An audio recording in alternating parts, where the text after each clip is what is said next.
माता सीता की ये अंगूठी कहाँ से मिली थी और क्या गुण थे, ये एक शोध का विषय है। इस विषय में अनेक प्रश्न होते हैं, जैसे कि जब भगवान राम और सीता मुनि वेशभूषा में वनगमन करें तो संपूर्ण राजसी आभूषण तथा वस्त्र त्याग कर मुनि वेश में ही गए तो उनके पास अंगूठी कहाँ से आ गई, साथ में चूड़ामणि कहाँ से साथ में थी।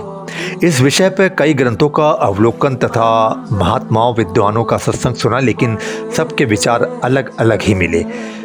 मैं ये नहीं कहता कि सबके विचार ठीक नहीं है, हो सकता है कल्प भेद होने के कारण सबके विचार ठीक हों, लेकिन मैंने कृतिवास रामायण तथा कंबन रामायण के आधार पर जो अध्ययन किया है वो ये है कि रावण जब दिग्विजय हो चुका था तब सबसे कर लेता था तथा उसी क्रम में ऋषियों मुनियों तथा साधु संतों से भी कर लेना प्रारंभ किया। एक बार कुछ ऋषि मुनि माँ लक्ष्मी का अनुष्ठान कर रहे थे और आवाहन करके कलश पूजन के लिए रखे थे, जिसमें लक्ष्मी जी का वास था। रावण आया और उनका व्रत अनुष्ठान नष्ट कर दिया और उस घड़े को उठा लिया। उसी में उसने मुनियों का रक्त भी कर के रूप में रख लिया। साधु संतों के पास कोई धन नहीं रहता था, वे कहाँ से धन कर के रूप में दे दें।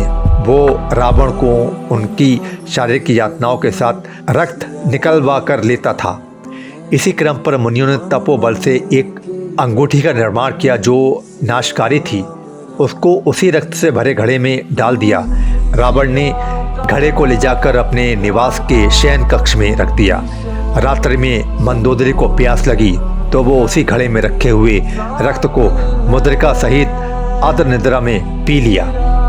वो समझ नहीं पाई और रक्त के प्रभाव एवं मंत्रों का प्रभाव से तुरंत ज्ञात हो गया कि वो गर्भवती हो गई है। वो बहुत चिंतित हो गई, क्योंकि रावण बहुत दिनों बाद दिग्विजय होकर लंका में आया था। पुनः दूसरे दिन रावण को प्रसन्न करके कहा, मैंने सुना है कि आपकी गर्जना से स्त्रियों के गर्भ गिर जाते हैं और लोग बेहोश हो जाते हैं, अतः आपकी गर्जना सुनना चाहती हूँ। रावण ने न चाहते हुए भी गर्जना किया। उस गर्जना से वो गर्भपात हो गया। मंदोदरी ने उस गर्भपात को उसी घड़े में डाल दिया।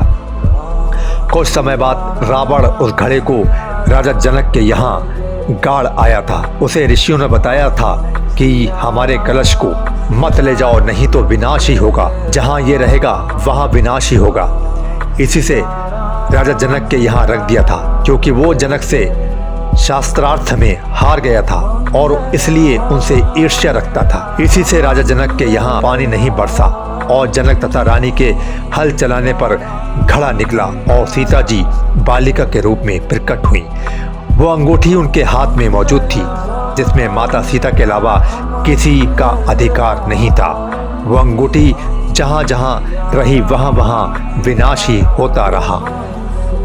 उसी के कारण अयोध्या में साथ में राम के पास होने से सीता हरण और बाली वध और अब पुनः लंका पहुँचने पर लंका में विध्वंस, पुनः अयोध्या आने पर सीता का वाल्मीकि आश्रम आना और वहाँ भी विध्वंस होना, अतः ये सब अंगूठी के कारण ही हो रहा था। चूड़ामणि के विषय में बात आती है तो एक बात का और ध्यान दीजिए कि माता अनुसुईया ने कुछ दैवी आभूषण दिए थे, जिनमें चूड़ामणि तथा आभूषण भी थे, जिनको सीता जी ने हरण के समय तोड़ तोड़ कर ऊपर से फेंका था। वो सब माता अनुसुईया की ही देन थे।